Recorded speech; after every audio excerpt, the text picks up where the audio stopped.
on passe directement à la communication suivante de Dr Semlali et Marie Ben Semlali, qui est actuellement installée à Casablanca, donc elle est cardiopédiatre et experte en cardiologie pédiatrique en général. Il y a la cardiologie fétale. Merci beaucoup pour cette invitation. Je suis vraiment ravie et honorée d'être ici. J'étais là il y a 3 ans, c'est ça, la première fois que je suis venue en 2018. J'étais pas encore installée au Maroc.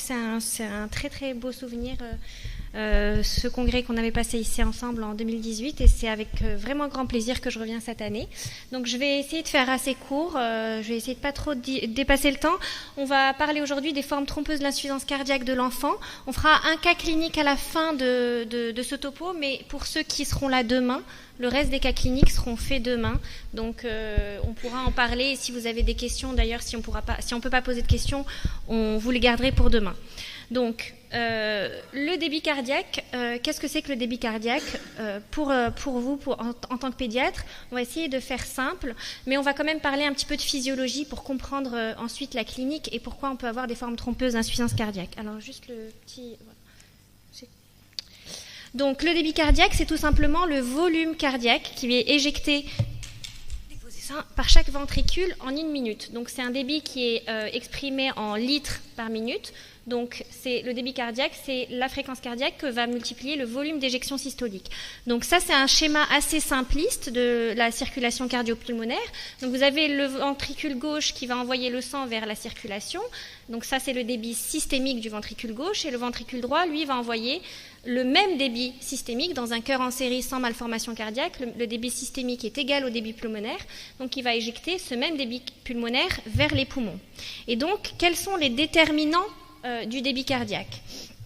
Le débit cardiaque va être donc déterminé par la fréquence cardiaque, ça on vient d'en parler, mais on peut avoir aussi un déterminant important du débit cardiaque va être la contractilité, c'est-à-dire la capacité du cœur à se contracter pour éjecter justement ce volume d'éjection systolique qu'on va éjecter à chaque systole. Mais aussi la post-charge. La post-charge, c'est les résistances que va avoir le cœur en face de lui lorsqu'il va se contracter. Donc ça peut être les résistances vasculaires systémiques pour le ventricule gauche, mais ça va être les résistances vasculaires pulmonaires pour le ventricule droit. On a aussi la précharge, donc le volume sanguin qui va rentrer au niveau du cœur, et aussi les pressions télédiastoliques des ventricules.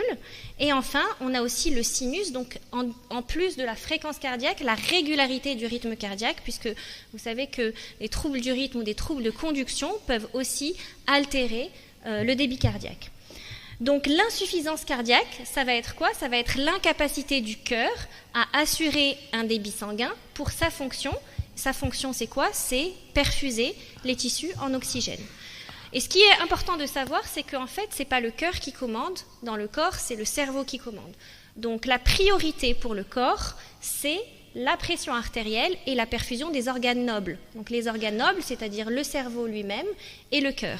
Donc on va voir qu'il y a plusieurs mécanismes d'adaptation de l'insuffisance cardiaque, et ces mécanismes d'adaptation vont tout le temps essayer de prioriser les organes nobles et de prioriser le maintien de la pression artérielle pour la perfusion des tissus. Donc on va donner quelques exemples. Donc on a dit tout à l'heure que donc la pression artérielle, c'est le débit cardiaque que multiplient les résistances vasculaires systémiques, donc les résistances des vaisseaux sanguins. Donc si jamais on a une baisse du débit cardiaque, un des mécanismes d'adaptation, et ça c'est important de le comprendre parce que c'est ce qui va nous permettre de comprendre la clinique de l'insuffisance cardiaque. Donc si on a une baisse du débit cardiaque, un des mécanismes d'adaptation pour pouvoir maintenir la pression artérielle, ça va être d'augmenter les résistances vasculaires systémiques par l'intermédiaire de la stimulation de l'hypothalamus qui va activer la vasopressine et qui va faire cette vasoconstriction périphérique. C'est ce qui va entraîner chez les enfants tous les signes de mauvaise perfusion périphérique que vous connaissez bien, comme la vasoconstriction cutanée qui va donner les extrémités fraîches, qui va donner les marbrures, etc. Mais ça peut aussi entraîner une vasoconstriction rénale, c'est ce qui va donner par exemple l'oligurie. Ensuite, on peut aussi avoir une activation du système sympathique qui va permettre d'augmenter la fréquence cardiaque. Puisque si on a une diminution du débit cardiaque, une des façons de compenser, ça serait éventuellement d'augmenter la fréquence cardiaque. Et vous savez bien qu'un des premiers signes de l'insuffisance cardiaque chez l'enfant, qu'on va avoir apparaître, c'est la tachycardie. Une autre façon de compenser par cette formule, si on a une baisse du débit cardiaque, c'est d'augmenter le volume d'éjection systolique par deux moyens, donc soit par le mécanisme de Starling qui fait que quand on va avoir un étirement des fibres myocardiques en diastole, ça va renforcer la contraction et ça va donc permettre d'augmenter la contractilité myocardique et de réguler le volume d'éjection. Mais on va aussi avoir une activation de l'axe rénine-angiotensine qui va permettre une rétention hydrosodée qui va permettre d'augmenter la volémie. Et donc en augmentant la volémie, on va compenser la baisse du débit cardiaque. Et enfin, on peut avoir aussi, donc ça c'est une formule qui dit que la consommation en oxygène, c'est le débit cardiaque fois l'extraction en oxygène, donc globalement ou individuellement pour chaque organe. Donc on sait que par exemple, d'un point de vue général, si on part de la valve aortique jusqu'aux veines caves, on consomme environ 30%, d'accord ? Donc un des mécanismes d'oxygène, un des mécanismes d'adaptation en cas de baisse du débit cardiaque, c'est d'augmenter l'extraction en oxygène et pour éviter l'acidose. Donc ça, c'est aussi un des mécanismes d'adaptation, augmenter l'extraction tissulaire en oxygène. Donc du coup, on va avoir plusieurs stades d'insuffisance cardiaque.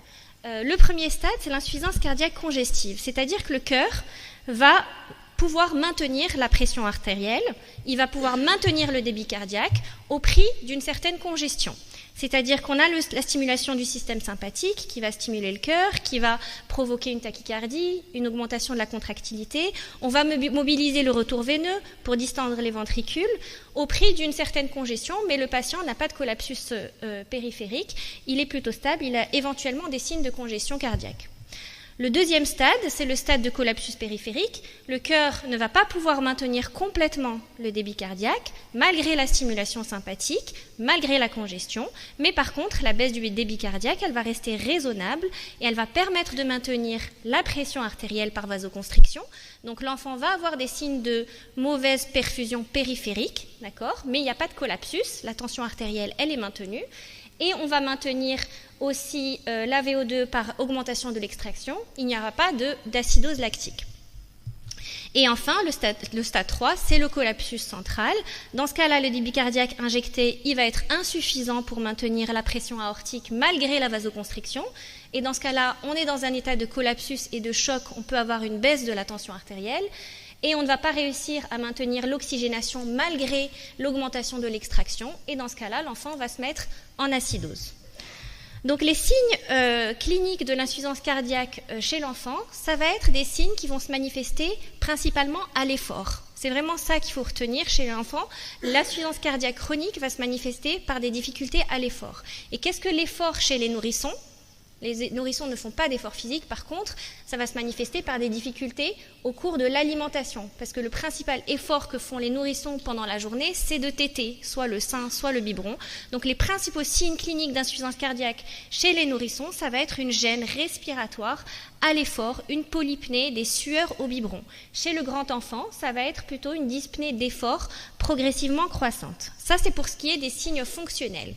Pour ce qui est des signes cliniques, quand on parle d'insuffisance cardiaque, il faut essayer de distinguer ce que je vous ai dit, les signes congestifs et les signes de bas débit. C'est comme si vous aviez un accident sur l'autoroute, vous avez une voiture accidentée, vous allez avoir en amont une accumulation de voitures, ça c'est les signes congestifs, et en aval, vous allez avoir moins de voitures, donc ça c'est les signes de bas débit.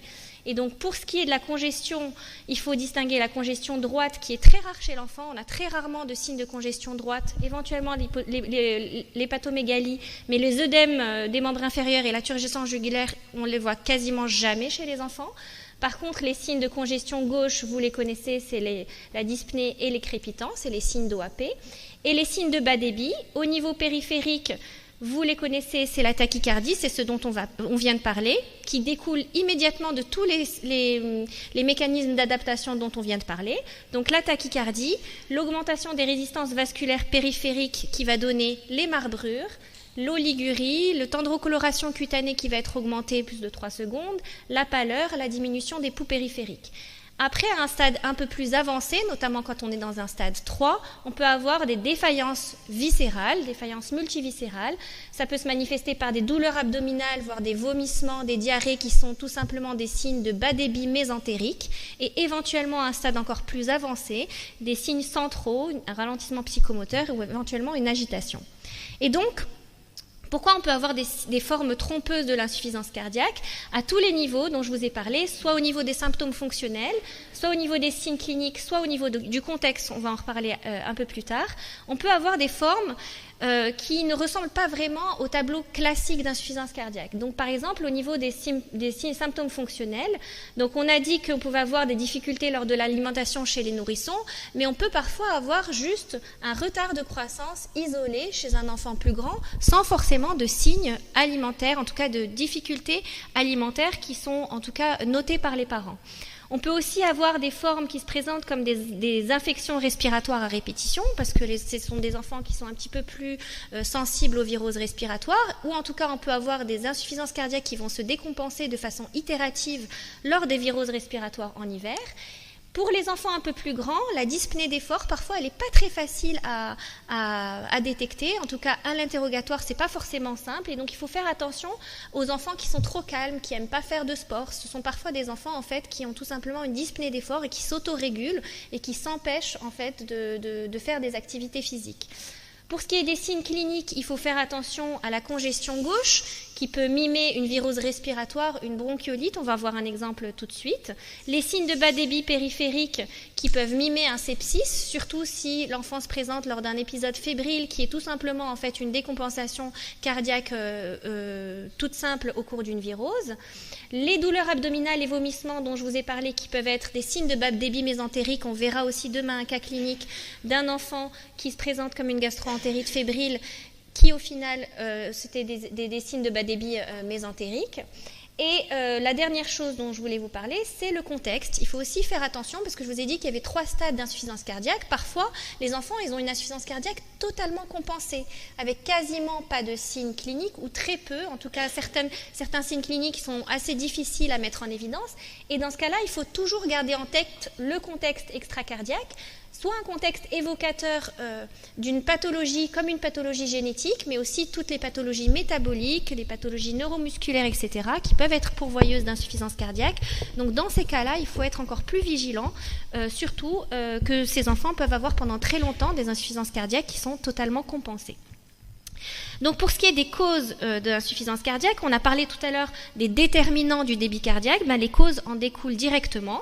Donc on a des causes cellulaires qui sont en fait toutes les causes qui vont abîmer la contractilité du muscle cardiaque. Donc ça peut être des causes ischémiques, des causes toxiques, infectieuses, des causes métaboliques, ou des anomalies syndromiques génétiques, des syndromes génétiques musculaires qui peuvent altérer la contractilité du muscle cardiaque. Et les autres causes sont principalement des causes hémodynamiques, donc ça peut être des surcharges en volume, des surcharges en pression, des anomalies de rythme, de conduction, puisqu'on a dit que le rythme et la fréquence cardiaque étaient un déterminant important du débit cardiaque, et enfin des anomalies de précharge. Donc on va faire ensemble 7 cas cliniques. Donc on va en faire un seul aujourd'hui et les 6 autres cas cliniques seront faits demain lors de l'atelier. Et on va voir à chaque fois une situation trompeuse d'insuffisance cardiaque et on va essayer de voir ensemble comment on peut éviter de se tromper dans le diagnostic. Donc le premier cas qu'on va faire aujourd'hui, c'est un petit garçon de 6 mois, Jade, une grossesse sans particularité, en dehors d'un accouchement prématuré à 36 semaines. Il pesait 2,150 kg à la naissance, il a eu besoin d'une ventilation par CPAP, 72 heures. Il consulte pour sa 4e bronchiolite, il a 6 mois, il refuse de s'alimenter. À l'examen clinique, il n'a pas de souffle, le murmure vésiculaire est symétrique, mais il a des crépitants et un frein expiratoire et des sibilants bilatéraux. Il est très polypnéique, il tire, il balance. Par contre, il a une bonne hémodynamique, le TRC est normal, il n'y a pas de marbrure, il a juste un teint un peu pâle.